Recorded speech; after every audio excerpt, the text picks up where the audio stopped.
ನಮಸ್ಕಾರ, welcome back to talk and wind. 2 dominating victories ಆದಮೇಲೆ 3ನೇ ಮ್ಯಾಚಲ್ಲಿ GT ವಿರುದ್ಧ ಸೋತಿರೋದು RCB. ಒಂದು ಖುಷಿ ಪಡಬೇಕಾಗಿರೋ ವಿಚಾರ ಏನಂದರೆ, ತುಂಬ ಹೀನಾಯವಾಗಿ ಇನ್ನೂ ಸೋತಿಲ್ಲ. ಯಾಕಂದರೆ 1 ಪಾಯಿಂಟಲ್ಲಿ 44 ರನ್ಸ್ಗೆ 4 ವಿಕೆಟ್ಸ್ ಬಿದ್ದೋಗಿರುತ್ತೆ.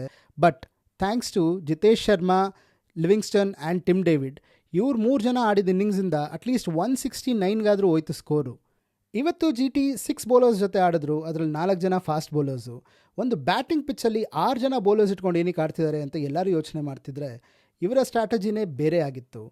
ಇವತ್ತು ಬ್ಯಾಟಿಂಗ್ ಪಿಚ್ಚಲ್ಲಿ ಆಡಿದ್ರು ಇನಿಷಿಯಲಿ ಎಕ್ಸ್ಟ್ರಾ ಬೌನ್ಸ್ ಸಿಗ್ತಾ ಇತ್ತು. ಸೊ ಅದೇ ಅಡ್ವಾಂಟೇಜ್ ಆಗಿದ್ದು GTಗೆ. RCBದು ಹಿಸ್ಟ್ರಿ ತೆಗೆದು ನೋಡಿದ್ರೆ ನೀವು, ಯಾರ್ಯಾರು RCBಗೆ ಆಡಿ ಬಿಟ್ಟೋಗಿರ್ತಾರೋ ಅವರು ಬೇರೆ ಟೀಮ್ಗೆ ಹೋಗಿದ ತಕ್ಷಣ ತುಂಬ ಚೆನ್ನಾಗಿ ಆಡೋಕ್ಕೆ ಸ್ಟಾರ್ಟ್ ಮಾಡ್ತಾರೆ. ಆ್ಯಂಡ್ RCB ಅಗೇನ್ಸ್ಟ್ ಆಡಬೇಕಾದ್ರೆ ಅಂತೂ ಮೈ ಮೇಲೆ ದೇವ್ರು ಬಂದಂಗೆ ಆಡ್ತಾರೆ. ಈ ಸಲ ಅದೇ ಕೆಲಸ ಮಾಡಿದ್ದು ಮೊಹಮ್ಮದ್ ಸಿರಾಜ್, ನಮ್ಮ RCBN. ಅವರ ಬೌಲಿಂಗ್ ಫಿಗರ್ಸ್ ಅಂತೂ ಇವತ್ತು ಅಮೇಝಿಂಗ್ ಆಗಿತ್ತು. 4 ಓವರ್ಸಲ್ಲಿ 3 ವಿಕೆಟ್ಸ್ ತೊಗೊಂಡು ಬರೀ 19 ರನ್ಸ್ ಕೊಡ್ತಾರೆ. ಸಿರಾಜ್ದು ಫಸ್ಟ್ ಓವರಲ್ಲೇ ಫಿಲ್ ಸಾಲ್ಟ್ ಔಟ್ ಆಗಬೇಕಾಗಿರುತ್ತೆ. But unfortunately Jos Buttler catch ಬಿಟ್ಬಿಡ್ತಾರೆ.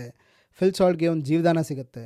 ಸೆಕೆಂಡ್ ಓವರಲ್ಲಿ ವಿರಾಟ್ ಕೊಹ್ಲಿ ಚೆನ್ನಾಗೇ ಆಡ್ತಾ ಇರ್ತಾರೆ. ಫಸ್ಟ್ ಓವರಲ್ಲಿ ಒಂದು ಬ್ಯೂಟಿಫುಲ್ 4 ಹೊಡೆದಿರ್ತಾರೆ. ಇನ್ಫಾರ್ಮ್ ಇದ್ದಾರೆ ಅಂತಲೇ ಅನ್ನಿಸ್ತಾ ಇರುತ್ತೆ. ಬಟ್ ಅರ್ಷದ್ ಖಾನ್ ಒಂದು ಹಾರ್ಡ್ ಲೆಂತ್ ಬಾಲ್ ಹಾಕ್ತಾರೆ, ಕ್ವಿಕ್ಕಾಗಿ ಒಳಗಡೆ ಬರುತ್ತೆ. ಮೋಸ್ಟ್ಲಿ ಕೊಹ್ಲಿ ಅದನ್ನು ಎಕ್ಸ್ಪೆಕ್ಟ್ ಮಾಡ್ತಿರ್ಲಿಲ್ಲ ಅನಿಸುತ್ತೆ. ಇನ್ಸ್ಟಿಂಕ್ಟಿವ್ಲಿ ಬಾಡಿ ರಿಯಾಕ್ಟ್ ಆಗುತ್ತೆ. ಆ್ಯಂಡ್ ನೀವು ಆ ಶಾಟ್ ನೋಡಿದ್ರೆ ಅವ್ರ ಇಂಟೆನ್ಷನ್ನೂ ಇರಲ್ಲ ಆ ಶಾಟ್ನ ಹೊಡೆಯೋದಕ್ಕೆ, ಪವರು ಇರಲ್ಲ, ಅದರಲ್ಲಿ ಕನೆಕ್ಟ್ ಆಗುತ್ತೆ. ಆದರೆ ಟೈಮಿಂಗ್ ಸರಿ ಇರಲ್ಲ. ಪ್ರಸಿದ್ಧ ಕೃಷ್ಣಗೆ ಈಸಿ ಕ್ಯಾಚ್ ಹೋಗುತ್ತೆ ಆ್ಯಂಡ್ ವಿರಾಟ್ ಕೊಹ್ಲಿ ಔಟ್ ಆಗ್ತಾರೆ. ಥರ್ಡ್ ಓವರಲ್ಲಿ ಪಡಿಕ್ಕಲ್ ಸಿರಾಜ್ಗೆ ಕ್ಲೀನ್ ಬೋಲ್ಡ್ ಆಗ್ತಾರೆ. ನನ್ನ ಕೇಳಿದ್ರೆ ಆ ಟೈಮಲ್ಲಿ ಆ ಶಾಟ್ ಬೇಕಾಗೇ ಇರಲಿಲ್ಲ. ಯಾಕಂದರೆ ಅದಕ್ಕಿಂತ ಮುಂಚೆನೇ ಒಂದು 4 ಬಂದಿರುತ್ತೆ, ಆರಾಮಾಗಿ ಆಡ್ಕೊಬೋದಾಗಿತ್ತು. ವಿರಾಟ್ ಕೊಹ್ಲಿ ಔಟ್ ಆಗಿರ್ತಾರೆ, ಫಿಲ್ ಸಾಲ್ಟ್ ಸ್ಟ್ರಗಲ್ ಮಾಡ್ತಾ ಇರ್ತಾರೆ. ಪಡಿಕ್ಕಲ್ ಆ್ಯಕ್ಚುಲಿ ಒಂದು ಇಂಪಾರ್ಟೆಂಟ್ ರೋಲ್ ಪ್ಲೇ ಮಾಡಬೇಕಾಗಿತ್ತು ಈ ಮ್ಯಾಚಲ್ಲಿ.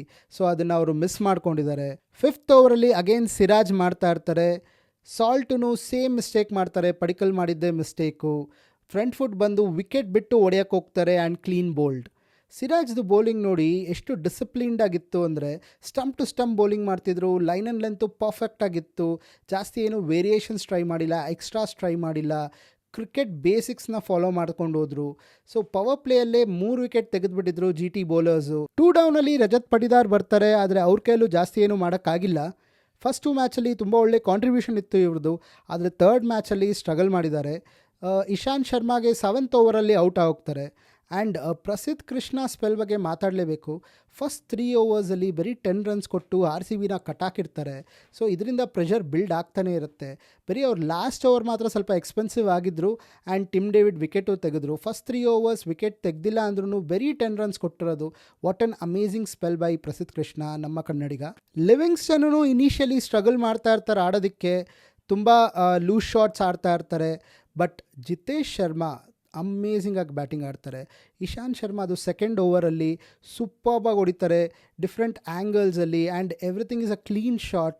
ಎಲ್ಲೂ ಒಂದು ಲೂಸ್ ಶಾಟ್ ಅಂತ ಇರಲ್ಲ. ಫುಲ್ಲು ಡಾಮಿನೇಟ್ ಮಾಡ್ತಾರೆ ಒಂದು ಹಂತಕ್ಕೆ. ಬಟ್ ಅವರೂ ಔಟ್ ಆಗ್ತಾರೆ. 33 ರನ್ಸ್ ಹೊಡೆದು 21 ಬಾಲ್ಸಲ್ಲಿ. ಬಟ್ ಅದಾದಮೇಲೆ ಲಿವಿಂಗ್ಸ್ಟನ್ಗೆ ಒಂದು ಮೊಮೆಂಟಮ್ ಸಿಗುತ್ತೆ. ಒಂದು ಸಲ ಲಿವಿಂಗ್ಸ್ಟನ್ಗೆ ಮೊಮೆಂಟಮ್ ಸಿಕ್ಕಾದ್ಮೇಲೆ ಅಮೇಝಿಂಗಾಗಿ ಆಡ್ತಾರೆ, ಯಾರೂ ಹಿಡಿಯೋದಕ್ಕಾಗಲ್ಲ. ಬಟ್ ಆಲ್ರೆಡಿ ಟೂ ಲೇಟ್ ಆಗೋಗಿರುತ್ತೆ. ಬಟ್ ಸ್ಟಿಲ್ ಅವರ ಒಂದು ಕಾಂಟ್ರಿಬ್ಯೂಷನ್ 54 ರನ್ಸ್ ಆಫ್ 40 ಬಾಲ್ಸ್ ತುಂಬಾ ಹೆಲ್ಪ್ ಮಾಡುತ್ತೆ RCBಗೆ. ಲಾಸ್ಟಲ್ಲಿ ಟಿಮ್ ಡೇವಿಡ್ ಲಾಸ್ಟ್ ಟೈಮ್ ಥರನೇ ಈ ಸಲನೂ ಫಿನಿಷರ್ ರೋಲ್ನ ಪರ್ಫೆಕ್ಟಾಗಿ ಎಕ್ಸಿಕ್ಯೂಟ್ ಮಾಡಿರೋದು.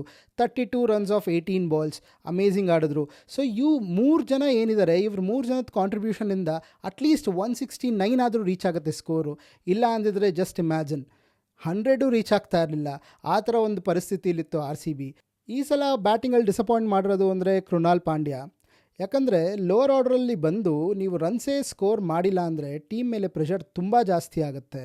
ನೀವು ರನ್ ಸ್ಕೋರ್ ಮಾಡಲೇಬೇಕು. ಅದು ಈ ಥರ ಒಂದು ಸಿಚುವೇಶನ್ ಇದ್ದಾಗ ರನ್ಸೇ ಸ್ಕೋರ್ ಮಾಡ್ದಿರಾ ಔಟ್ ಆಗ್ತಾ ಇದ್ದರೆ ಟೀಮ್ ಮೇಲೆ ತುಂಬ ಪ್ರೆಷರ್ ಬಿಲ್ಡ್ ಆಗುತ್ತೆ. So RCB management should look into this. Replace ಮಾಡ್ಬೋದಾ ಅವ್ರನ್ನ, ಬೇರೆ ಯಾರನ್ನಾದರೂ ಹಾಕ್ಬೋದಾ ಅನ್ನೋದನ್ನು ನೋಡಬೇಕಾಗಿದೆ. And again Devdutt Padikkal also. So Devdutt ಪಡಿಕ್ಕಲ್ಲೂ ಲಾಸ್ಟ್ ಮ್ಯಾಚ್ ಓಕೆ ಸ್ವಲ್ಪ ಆಡಿದ್ರು, ಬಟ್ ಫಸ್ಟ್ ಮ್ಯಾಚಲ್ಲೂ ಆಡಿಲ್ಲ, ಈ ಮ್ಯಾಚಲ್ಲೂ ಡಿಲಿವರ್ ಮಾಡೋಕ್ಕಾಗಿಲ್ಲ. ಸೊ 1 ಡೌನ್ ಬಂದುಬಿಟ್ಟು ಅವರು ಸ್ಕೋರ್ನ ಬಿಲ್ಡ್ ಮಾಡೋದಕ್ಕೆ ನೋಡಬೇಕು. ಅಟ್ಲೀಸ್ಟ್ ಒಂದು 30 to 40 ರನ್ಸ್ ಆದರೂ ಅವ್ರ ಕಡೆಯಿಂದ ಬರಲೇಬೇಕು. ಸೊ ಅದಾಗ್ತಾ ಇಲ್ಲ ಅಂದರೆ it is better to replace him also. ಇದೆರಡೂ ಒಂದು ಲೂಸ್ ಎಂಡ್ಸ್ ನಮ್ಮ ಬ್ಯಾಟಿಂಗಲ್ಲಿ ಅಂತ ನನಗನ್ಸುತ್ತೆ. ನಿಮಗೇನು ಅನಿಸುತ್ತೆ ಅಂತ ಕಮೆಂಟ್ ಮಾಡಿ. RCB ಬೌಲಿಂಗ್ ಬಗ್ಗೆ ಮಾತಾಡಬೇಕು ಅಂದರೆ ಹೇಸಲ್ವುಡ್ ಮತ್ತು ಭುವನೇಶ್ವರ್ ಕುಮಾರ್ ಒಂದೊಳ್ಳೆ ಸ್ಟಾರ್ಟೇ ಕೊಡ್ತಾರೆ ಪವರ್ ಪ್ಲೇಯಲ್ಲಿ. ಗಿಲ್ ವಿಕೆಟು ತೆಗಿತಾರೆ ಭುವನೇಶ್ವರ್ ಕುಮಾರ್. ಆದರೆ ಅದಾದಮೇಲೆ ಜಾಸ್ ಬಟ್ಲರ್ ಬರ್ತಾರೆ. ಜಾಸ್ ಬಟ್ಲರ್ ಆ್ಯಂಡ್ ಸಾಯಿ ಸುದರ್ಶನ್ದು ಪಾರ್ಟ್ನರ್ಶಿಪ್ಪೂ ಚೆನ್ನಾಗೇ ನಡೆಯುತ್ತೆ.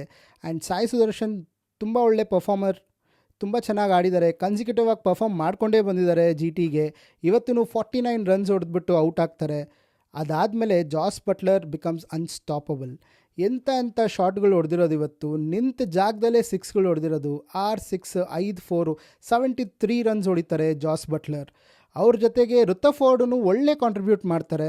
ಲಾಸ್ಟಲ್ಲಿ ಬಂದುಬಿಟ್ಟು ಅವರೂ 30 ರನ್ಸ್ ಆಫ್ 18 ಬಾಲ್ಸ್ ಹೊಡಿತಾರೆ. ಸೊ 2 ವಿಕೆಟ್ ಬಿದ್ದಿರುತ್ತೆ GTಯಲ್ಲಿ. ಆರಾಮಾಗಿ ರನ್ ಚೇಸ್ ಮಾಡಿಬಿಟ್ಟು GT ವಿನ್ ಆಗ್ತಾರೆ. ಆ್ಯಕ್ಚುಲಿ RCB ಇನ್ನೊಂದು ಮಿಸ್ಟೇಕ್ ಮಾಡಿದ್ರು ಇವತ್ತು.